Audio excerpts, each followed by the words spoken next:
2023년 새해가 밝았습니다. 여러분 복 많이 받으십시오. 하기도 좋고 듣기도 좋은 우리 고유 인사 말입니다. 그런데 이보다 더 좋은 그리고 더 큰 축복의 인사말이 있습니다. 그것은 새해 복나무로 사세요 이겁니다. 얼마나 좋은 말인가. 이런 예를 통해서 한번 생각해 보세요. 여러분이 누군가 선물을 주려고 하는데 둘 중 안에 한 가지만 고르세요라고 요청을 한다고 가정해 보십시오. 둘 중에 어떤 것으로 할까 잘 생각해 보시기 바랍니다. 그 둘은 사과 한 상자하고 사과나무 묘목입니다. 어느 것으로 하시겠습니까? 당장만 생각하면 사과 한 상자 너무 좋지요. 하지만 두고두고 좋은 것을 선택한다면 사과 묘목일 것입니다. 한 상자, 10상자 아니라 그 이상도 계속해서 얻을 수 있기 때문인 것입니다. 이해가 되시죠? 그래서 제가 여러분께 새해 인사를 이렇게 드리는 것입니다. 새해 복나무로 사세요. 그렇게만 될 수 있다면 두고두고 축복의 열매를 풍성히 거두게 될 줄로 믿습니다. 오늘 본문에 복나무 이야기가 나와요. 아무쪼록 이 말씀을 통해서 진리를 깨닫고 새해 아니 남은 인생 내내 복나무로 살아갈 수 있기를 주님의 이름으로 축원합니다. 본문 시편 1편인데 이 시는 150편 전체의 관문과 같은 것입니다. 제일 먼저 나오기도 하고 동시에 제일 중요한 시입니다. 복 있는 사람은 과연 어떤 사람인가 노래하고 있습니다. 복 있는 사람 비유하면 뭡니까? 복나무라는 것입니다. 물론 본문에 복나무라는 표현 자체는 없습니다만 3절을 보면 아 이거구나 하고 공감이 될 겁니다.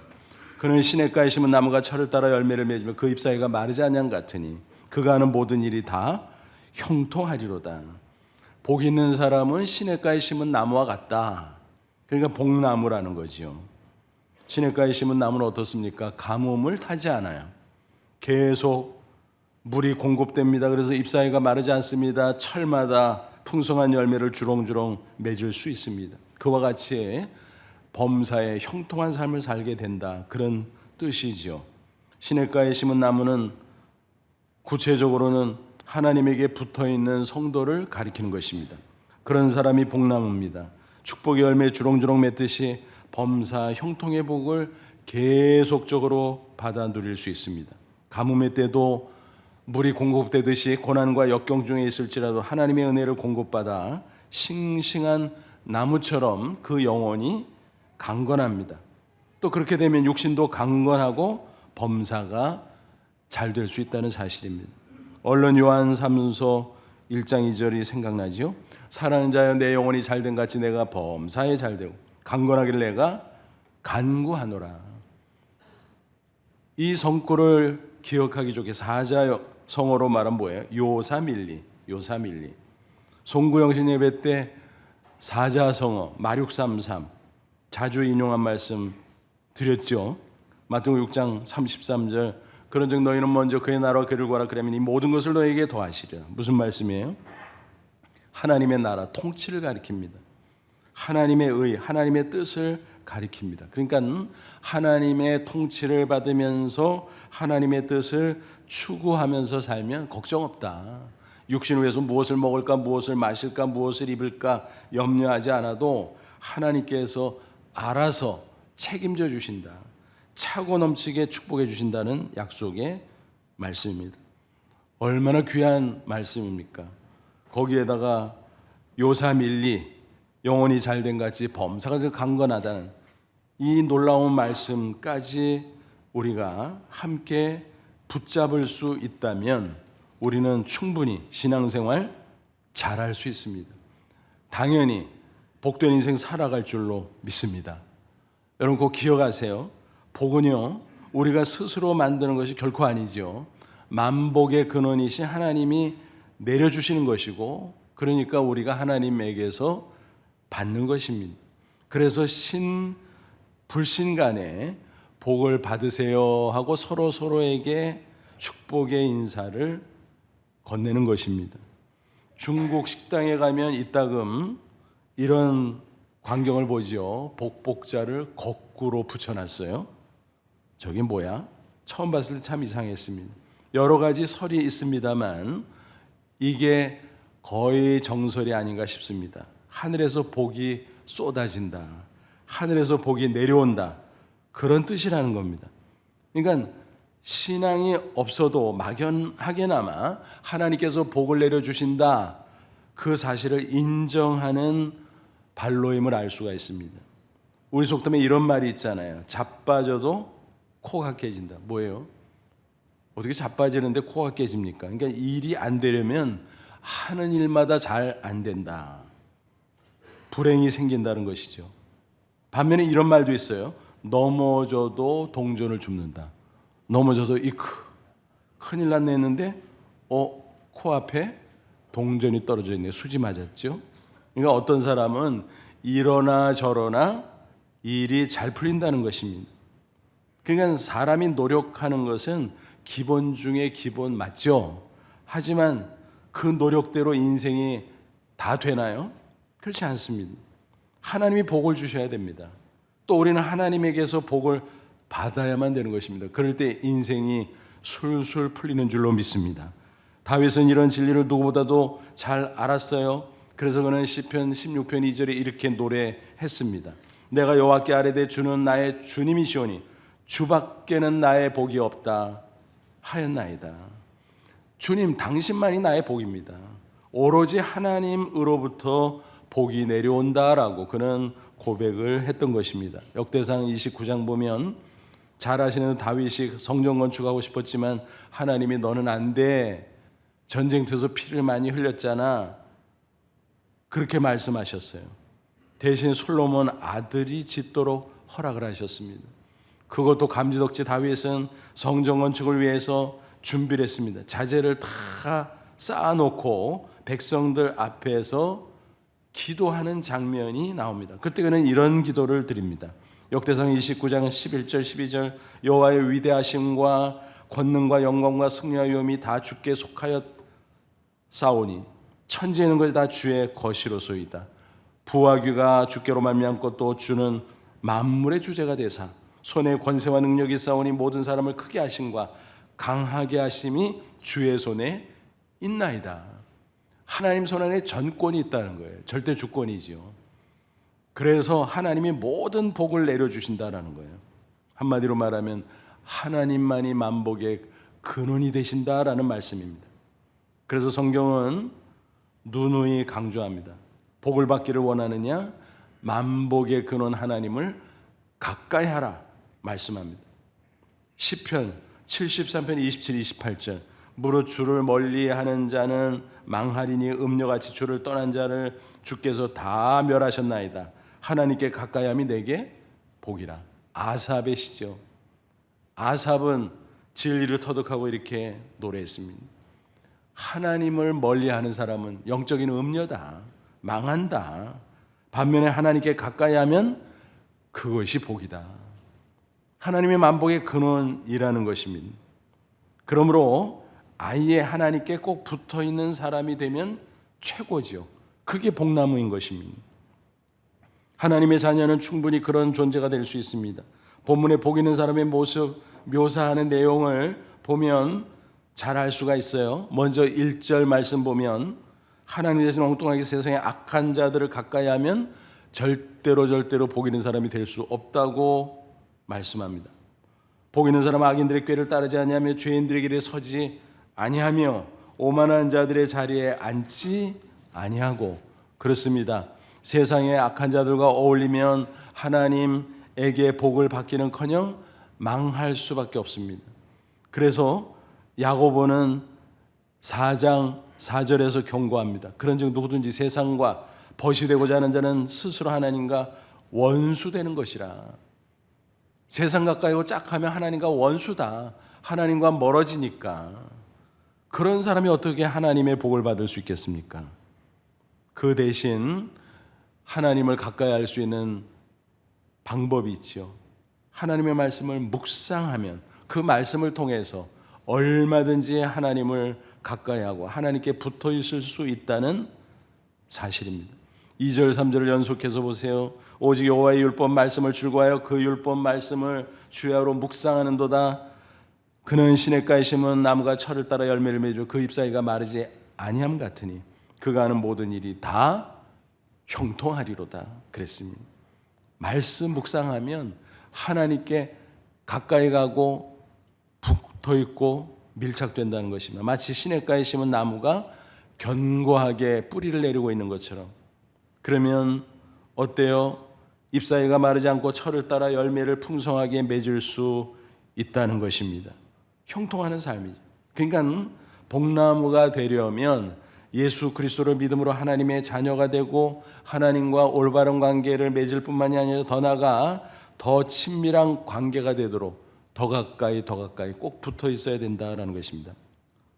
그러지 않고 만약 사이가 벌어지거나 떨어지면 어떻게 될까요? 하나님의 은혜의 공급이 중단이 되는 것입니다. 그러면 메마르고 잎사귀도 마를 뿐만이 아니라 열매를 맺지 못한다는 사실입니다. 하나님을 믿지 않고 멀리하는 악인의 모습이 딱 그렇습니다. 오늘 본문에도 나오잖아요. 4절 5절 악인들은 그렇지 아니하며 오직 바람에 나는 겨와 같도다. 그러므로 악인들은 심판을 견디지 못하며 죄인들이 의인들의 모임에 들지 못하리로다. 여러분 바람에 나는 겨 한번 생각해 보세요. 뿌리가 없어요. 그러니까 쭉정이 생각하면 돼요. 물의 공급을 받지 못해요. 그러니까 말라버리죠. 바람에 흩날릴 수밖에 없죠. 무가치한 존재가 된다는 것입니다. 결론적으로 하나님에게 붙어있는 의인과 또 하나님으로부터 떨어져 있는 악인의 운명은 완전 대조적이라는 것입니다. 그래서 결론 뭔가요? 6절 모두 의인들에게는 여호와께서 인정하시나 악인들에게는 망하리로다. 그래서 의인 필승, 악인 필패라는 것입니다. 오직 하나님을 가까이와 하나님께 붙어있는 의인만이 하나님께서 기뻐하시고 축복하신다는 사실입니다. 그러면 구체적으로 우리는 무엇을 통해서 하나님께 붙어 있을 수 있을까요? 말씀과 기도를 통해서 가능합니다. 또 더 나아가서 교회를 통해서 가능해요. 그럴 때 우리는 하나님께 꼭 붙어 있을 수 있는 것입니다. 물론 본문에는 말씀만 집중적으로 언급을 하고 있죠. 하지만 성경을 전체적으로 연구해 보면 그 외에 많은 방법으로 하나님께 꼭 붙어 있을 수 있다라고 증거하고 있습니다. 말씀을 통해서 하나님께 붙어 있을 수 있다. 이런 이야기가 있습니다. 어느 가정의 간증인데 아이들이 사춘기에 접어들면서 말을 잘 듣질 않아요. 어머니가 고민이 됐습니다. 야, 어떡하지 이 녀석들. 이런저런 방법을 다 써봤지만 해결되지 않습니다. 변하지 않습니다. 그래서 고민하고 궁리하던 끝에 하나님이 살아계시지. 성경은 하나님의 말씀이지. 성경을 활용하자. 그래서 아이들이 아주 기분 좋을 때 부탁하고 설득을 했습니다. 얘들아, 엄마한테 하루에 10분만 시간을 줄래? 아이들이 기분 좋을 때 뭐 약속할 수 있잖아요. 그리고 아이들도요, 자기가 약속을 흔쾌하게 했으면 책임감을 느끼고 약속을 지키게 돼 있습니다. 그래서 그 아이들과 함께 성경을 매일 짧은 시간이지만 함께 읽고 묵상하게 되었다는 것입니다. 그러면서 각자 느낀 점을 잠깐 말해보라. 간단하더라도 그렇게 했는데 그게 주요했습니다. 신기하게도 그날 따라 엄마가 아이들에게 꼭 하고 싶은 말씀이 성경에 다 나오는 것입니다. 여러분 그런 체험이 있을 거예요. 매일매일 성경을 그냥 차례차례 그렇게 보는데 이상하게 딱딱 떨어져요. 야, 하나님은 오늘 내 생활을 어떻게 아시고 이렇게 정확하게 이 말씀을 이렇게 예비하셨다가 나한테 주지? 여러분 하나님이 살아계시잖아요. 기록된 성경 말씀은요, 성령께서 역사하시면 오늘 나를 위한 살아 역사하시는 나의 말씀이 되는 거예요. 그러니까 아이들에게 그런 거예요. 성경 말씀 차례차례 그냥 읽는 것 같은데 하나님께서 성령을 통해서 그 아이들의 마음을 움직이고 그 아이들의 생활에 적용시키고, 그러니까 하나님의 뜻을 그들이 알 수 있었던 거예요. 사실 엄마가 할 이야기인데 그 전까지는 엄마가 할 때는 어땠어요? 잔소리, 근데 하나님이 하니까 어때요? 달게 받죠. 그러니까 아이들이 하나하나 변화되기 시작했다라는 것입니다. 결국 아름답게 성장할 수 있었다는 간증입니다. 말씀을 통해서 하나님께 붙어 있으면 이렇게 되는 것입니다. 하나님이 은혜를 베풀어 주세요. 놀라운 역사가 나타나요. 그래서 승리하게 되는 것입니다. 또 기도를 통해서 우리는 하나님께 붙어 있을 수 있어요. 미국의 높이뛰기 선수 겸 배우인 제이미 니에토라는 사람이 있어요. 그는 탁월한 성과를 거두었지만 운동을 하다가 부상을 입었어요. 하반신 마비가 되고 말았습니다. 어처구니 없는 일이었죠. 하지만 그는 포기하지 않았습니다. 그리고 당당히 재기할 수 있었습니다. 나중에는 배우로도 활동하고 심지어 작가로도 활동하기까지 했습니다. 그가 이렇게 승리할 수 있던 비결이 과연 무엇이었을까요? 기도였습니다. 그는 이런 말을 했습니다. 포기란 없다. 나는 끝까지 기도한다. 무슨 얘기입니까? 아무리 역경과 고난이 닥쳐와도 그 가운데 기도를 쉬지 않고 하면 하나님께 붙어 있을 수 있으니까 하나님이 은혜를 공급해 주신다. 그 은혜로, 그 힘으로 당당히 고난을 돌파하고 승리할 수 있었다라는 간증이지요. 또 찬송을 통해서 우리는 하나님께 붙어 있을 수 있어요. 여러분, 찬송이 뭐예요? 곡조가 붙은 말씀이에요. 곡조가 붙은 기도예요. 그렇잖아요. 여러분, 찬송가 펴놓고 가사를 쭉 읽어보세요. 이거 하나님 말씀 쉽게 풀어놓은 거네. 맞아요. 이거 기도문이네. 맞아요. 그러니까 찬송가는 곡조가 붙은 말씀이 곡조가 붙은 기도예요. 그러니까 찬송을 많이 하면 말씀을 통해서 하나님께 붙어 있고 기도를 통해서 하나님께 붙어 있는 것과 마찬가지예요. 곡조가 있으니까 더 좋겠지요. 당연히 하나님께 붙어 있으므로 은혜의 공급을 받고 그 힘으로 날마다 승리의 삶을 살아갈 수 있다는 이야기입니다. 또 교회를 통해서 우리는 하나님께 붙어 있을 수 있습니다. 설명을 해드릴게요. 교회가 얼마나 중요하고 교회에 내가 소속하고 붙어 있으므로 하나님께 붙어 있는 것이 과연 사실인가? 말씀을 드릴게요. 교회를 뭐라 그래요? 그리스도의 몸이라 그러잖아요. 그리고 교회의 머리가 예수 그리스도라고 그랬잖아요. 그러니까 머리신 예수 그리스도를 중심으로 모든 성도들이 하나하나 영적으로 다 연결되어 있는 거예요. 각 성도는 인체의 각 부위 지체와 마찬가지예요. 한 몸이라는 겁니다. 그게 교회의 모습이에요. 그래서 서로 연결되어 있는 가운데 결국은 예수님께 붙어 있는 것이고 하나님께 붙어 있는 것이고, 그래서 거기서 큰 은혜를 받고 거기서 하나님의 놀라운 축복을 경험할 수 있다는 것입니다. 흔히 신앙생활의 3대 원리를 뭐라 그래요? 자주 소개해드렸죠. 하나님 중심, 성경 중심, 교회 중심. 앞에 두 개는 다 알아. 근데 이 세 번째 교회 중심, 이거를 빼먹어요. 잘 몰라요. 이게 얼마나 중요한지를 몰라요. 안타까운 일이에요. 여러분, 신앙생활하면서 이 3대 원리 꼭 잊지 마시고 기억하십시오. 하나님 중심, 성경 중심, 교회 중심. 교회를 통해서 우리는 예수님께 그리고 더 나아가 하나님께 붙어 있는 것이란 사실, 성경을 통해서 우리가 설명할 수 있습니다. 사도 바울은 에베소 4장 16절에 이렇게 증거했어요. 그에게서, 예수님에게서 온몸이 각 마디를 통하여 도움을 받음으로 연결되고, 그죠? 머리신 예수 그리스도로부터 모든 인체 부위 지체마다 마디마디 연결되고 결합되고, 그래서 결합되어 각 지체 분량대로 역사하여 그래서 은혜가 유통되고 그 은혜를 공유하면서 성장합니다. 그래서 인체 전체 몸이 자라는 것처럼 교회가 성장하고 그 가운데 성도 한 사람 한 사람 은혜를 받고 사랑을 나누며 하나님의 축복을 경험하게 된다는 것입니다. 그래서 각 지체 분량대로 역사에 그 몸을 자라게 하며 사랑 안에서 스스로 세우느니라 그랬습니다. 구체적으로는 교회를 통해서 여러 가지 방식이 주어질 수 있습니다. 그래서 그런 것들을 통해서 우리는 하나님께 붙어 있을 수 있는 거예요.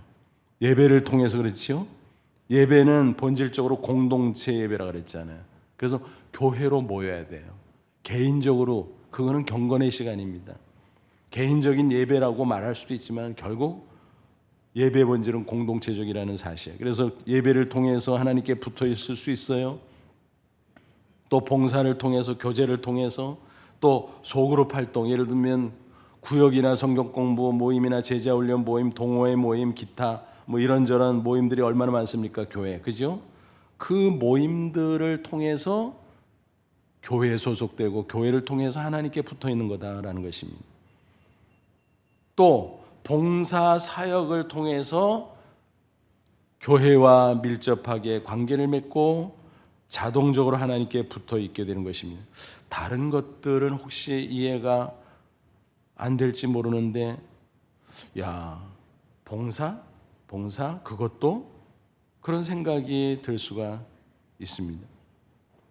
다른 것들도 이해가 안 되는데 봉사, 사역 그것으로 하나님께 붙어 있을 수 있단 말이야? 그러면 잘 이해되지 않지만 그것은 사실입니다. 적지 않은 성도들이 봉사를 기피합니다.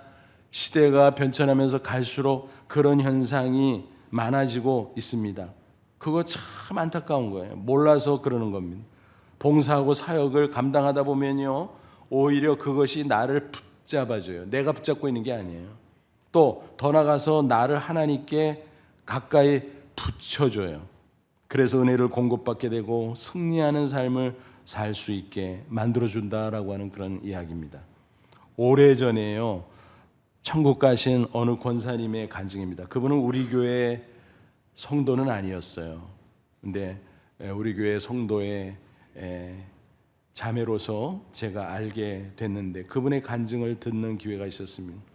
그분은 피아니스트였어요. 그래서 아주 젊어서부터 피아노 반주 봉사를 하셨습니다. 그런데 불현듯 불평하는 마음이 생긴 거예요. 예배 시간에 신경 쓰다 보니까 집중도 못하고, 그런 생각이 들었어요. 나 혼자만 고생하잖아. 그런 생각이 들었어요. 그런데 이상한 일이 벌어졌습니다. 어느 순간 갑자기 이 오른손가락이 굳어버린 거예요. 세상에, 피아니스트가 오른손가락이 굳어버리다. 치명적이잖아요. 그래서 깜짝 놀라서 병원을 찾아갔어요. 진료를 받았지만 원인도 모르고 치료할 수가 없었습니다. 용하다는 병원, 이 병원 저 병원 전전했지만은 도무지 효험이 없었습니다. 그래서 고민하다가 목사님을 찾아갔습니다. 그리고 이실직고 했습니다. 목사님, 사실은 제가 이렇고 이랬는데 꼭 그래서 이런 일이 벌어졌는지 잘 모르지만 마음에 걸립니다. 아, 그렇군요. 같이 기도합시다. 눈물로 간절히 기도했습니다. 그렇게 털어놓고 기도하니까 마음의 평안이 왔습니다. 감사가 넘쳤습니다. 그러면서 계속 기도했습니다. 서원했습니다. 하나님, 고쳐주세요. 내 오른손 굳은 거 고쳐주세요. 그러면 내가 평생 피아노 반주 봉사 할게요. 그러면서 시간이 흘러가는데 부활주일이 다가오고 있었습니다. 목사님이 권면하는 겁니다. 이번 부활주일에 반주 좀 해보시죠. 엄두가 나진 않았습니다. 왜냐하면 자기가 봐도 이 손가락이 부드럽게 움직이지는 못하고 있는 것이었습니다. 그래서 자신 없어서 주저주저 하는데 목사님이 아주 강권을 하는 것이었습니다. 심지어 이렇게까지 얘기했습니다. 보조 반주자 대기시켜 놓을 테니까 한번 해보세요. 안 되면 뭐 할 수 없는 거지. 한번 해보세요. 내가 기도하면서 느끼는 게 있어서 그래. 그 말씀을 듣고 용기를 내서 순종을 했습니다. 건반 앞에 앉았습니다. 첫 송을 치려고 하는 순간 놀라운 일이 벌어졌어요. 이 굳어졌던 오른손이 풀린 겁니다. 거뜬히 부활주일 예배의 반주 봉사를 마칠 수 있었습니다. 어땠을까요? 너무너무 기뻤어요. 그리고 봉사하는 게 그날로부터 기쁨일 뿐만 아니라 감사였어요. 영광이었어요. 야, 너무 좋다, 신난다. 그러면서 하나님께서 은혜를 부어주시니까 얼마나 복된 삶을 살아겠습니까? 형통한 삶이 펼쳐지게 됐습니다. 그런 가운데 그분은 천국 가기 직전까지 평생 피아노 반주를 하셨습니다. 정말 아름다운 간증이지요. 예수님께서 말씀하셨습니다. 마태복음 11장 29절 30절 나는 마음이 온유하고 겸손하니 나의 멍에를 메고 내게 배우라. 그러면 너희 마음이 쉼을 얻으리니 이는 내 멍에는 쉽고 내 짐은 가벼움이니라. 예수님께서요 멍에를 메래요. 짐을 지래요. 그렇게 말씀해 놓고 가볍대 쉼 안식을 줄 거래. 야, 멍에를 메는데 가볍다고? 짐을 지는데 안식이 있다고? 그게 말이 돼? 여러분, 예수님께서 말이 안 되는 말씀 하신 적 있어요? 반드시 맞는 말씀만 하시는 주님이시잖아요. 이런 예를 들면서 한번 설명을 해드리죠. 이해가 되실 줄 압니다. 새 한 마리가 있어요. 새는 날개가 있잖아요. 양쪽에. 날개가 달렸는데 그 날개가 가벼워요? 무거워요? 어떠세요? 가벼워요? 달리지 않은 것보다 무겁지. 그렇잖아요. 아무리 날개가 가벼워도 없는 것보다는 무겁지. 근데 날개가 달렸기 때문에 어떻습니까? 날갯짓을 통해서 새는 힘차게 창공을 향해 날아오를 수 있다라고 하는 것입니다. 이해가 되세요? 날개를 달면 날개가 무거운 것 같지만 아니에요. 날개 때문에 창공을 날 수 있어요. 여러분, 주님께서 우리에게 교회를 통해서 봉사할 기회를 주시고 사역의 기회를 주시고 그건 내가 무슨 해주는 것 같아 아니에요. 주님께 받은 은혜가 얼마나 큰데 우리를 구원하시고 우리를 여기까지 인도하시고 축복하신 그 은혜가 얼마나 크고 놀라운데 그까짓 거 봉사하고 그까짓 거 사역하는데 뭐 해주는 겁니까? 당연히 하는 거지. 시켜달라고 해야 되는 거지. 그렇잖아요. 그게 교회 생활의 원리예요.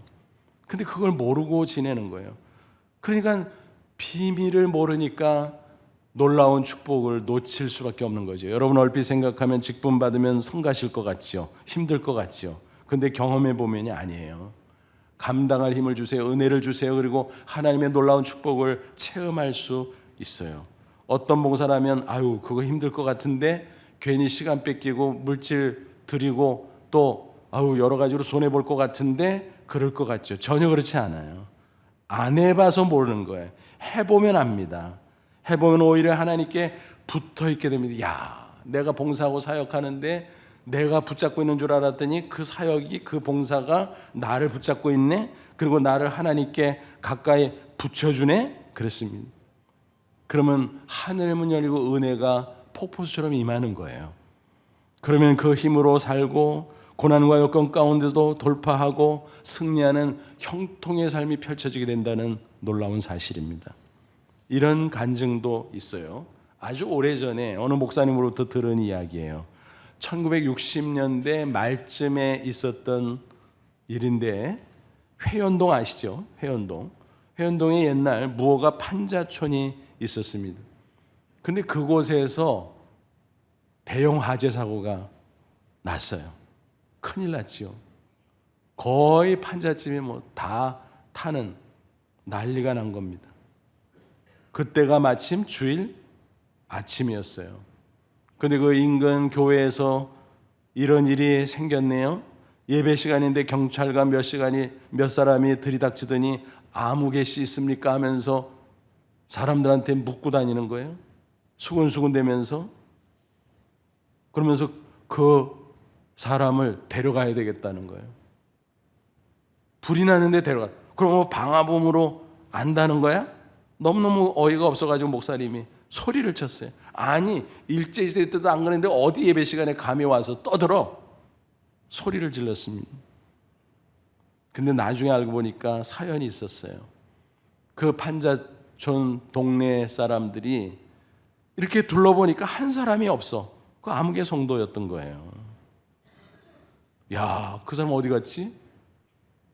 다른 주민들은 동네 사람들은 화재를 진압하고 또 불이 꺼진 다음에 잿더미를 뒤지면서 가재도구 하나라도 더 챙기려고 막 길을 쓰고 아우성인데 그 사람이 없어. 야, 어떻게 된 거지? 필시 그 사람이 방화범? 이런 식으로 오해를 하게 되었다는 것입니다. 너무너무 분위기가 살벌해져서 자칫 모르는 채 그 동네에 나타나면 맞아 죽을 수도 있겠구나라고 경찰관들이 느꼈다는 것입니다. 그래서 보호 조치를 하느라고 경찰서로 데려가겠다는 것이었습니다. 나중에 예배를 다 마치고 목사님이 경찰서 찾아갔습니다.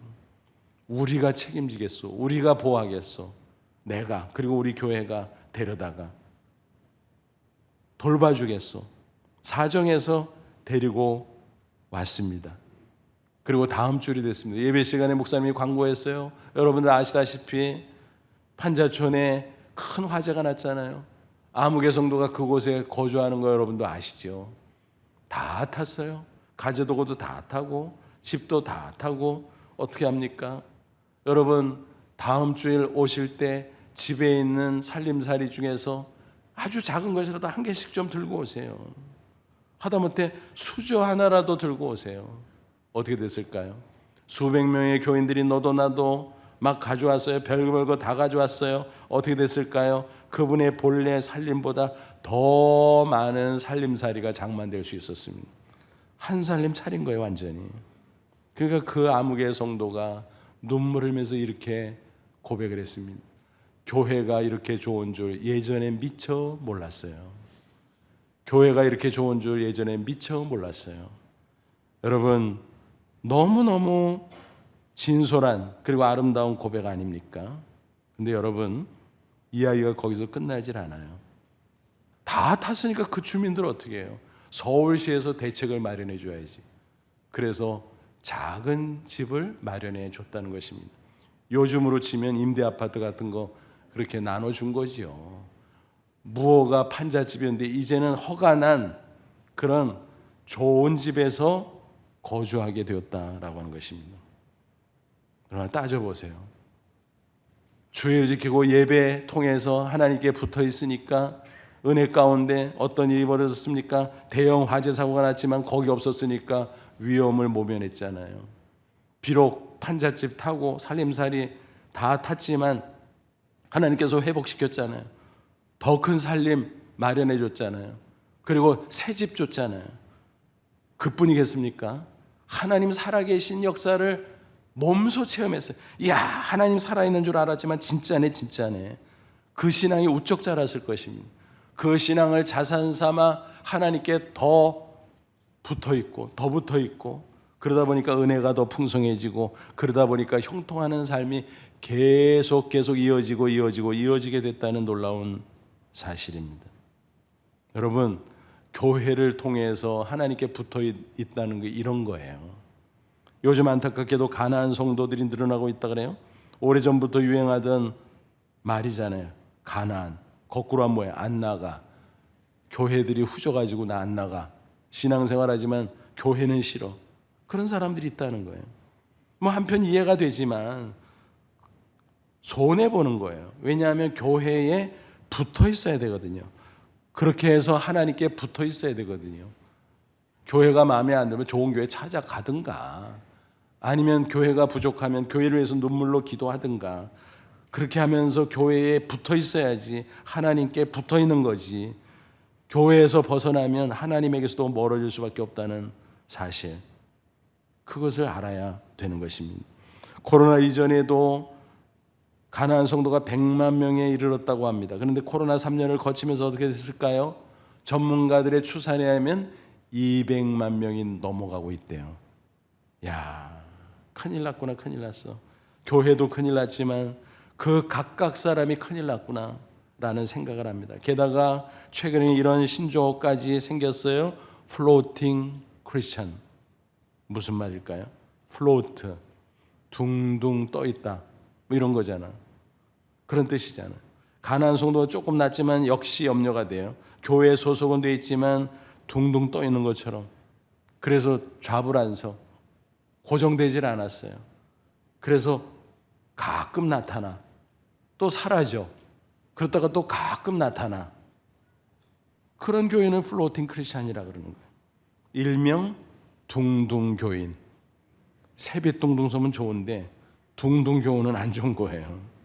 교회에 꼭 붙어 있어야 하나님께 붙어 있는 것이고, 그래야 하나님의 은혜를 체험하고 영혼이 잘 되고 범사가 강건해지는 거 아니겠습니까? 근데 반대니까 뭐예요? 요한 3서 1장 2절 거꾸로잖아요. 거꾸로. 왜 거꾸로 갑니까? 여러분, 우리는 하나님께 꼭 붙어 있는 복나무가 되어야 될 줄로 믿습니다. 여러분, 새해 어떤 소원을 가지고 있어요? 복 많이 받는 거예요. 받으세요. 하지만 그보다 더 좋은 것, 복나무로 살아가는 것 꼭 기억하십시오. 하나님께 꼭 붙어 있는 복나무. 이런 말이 있어요. 뛰는 자 위에 어떤 사람이 있다고요? 나는 자. 나는 자 위에는요, 날뛰는 자. 날면서 뛰니까 얼마나 기가 막혀요. 근데 날뛰는 자는 반짝 성공을 할 수는 있지만 얼마 가지 못해요. 자칫 바벨탑처럼 와르르 무너질 수밖에 없다는 사실입니다. 그래서 날뛰면 안 돼요. 날뛰는 자 위에 어떤 사람이 있을까요? 붙어 있는 자. 하나님께 붙어 있는 자가 최고라는 거예요. 여러분, 제주 중에요, 제일 가는 제주가 뭔지 아세요? 하나님께 붙어 있는 제주예요. 딴 제주 없어도 돼요. 딴 제주보다 오히려 스스로 인생을 망가뜨리는 경우가 얼마나 많습니까? 하나님께 꼭 붙어 있으면, 그 제주만 가지면 하나님께서 은혜를 베푸시고 우리는 그 힘을 얻어 어떤 경우에도 당당히 승리할 줄로 믿습니다. 아무쪼록 새해에는, 아니 남은 인생 내내 복을 많이 받기도 해야 되겠지만, 그에 앞서서 복나무가 되어 하나님의 풍성한 은혜 가운데 축복의 열매 주렁주렁 맺으며 살아가는 저와 여러분 되시기를 주님의 이름으로 축원합니다. 기도하겠습니다. 이 말씀 붙잡고 기도하자. 하나님, 그렇습니다. 내가 예수 믿고 하나님의 자녀 천국 백성이 됐으니 나도 하나님께 붙어있는 사람 되는 줄로 믿습니다.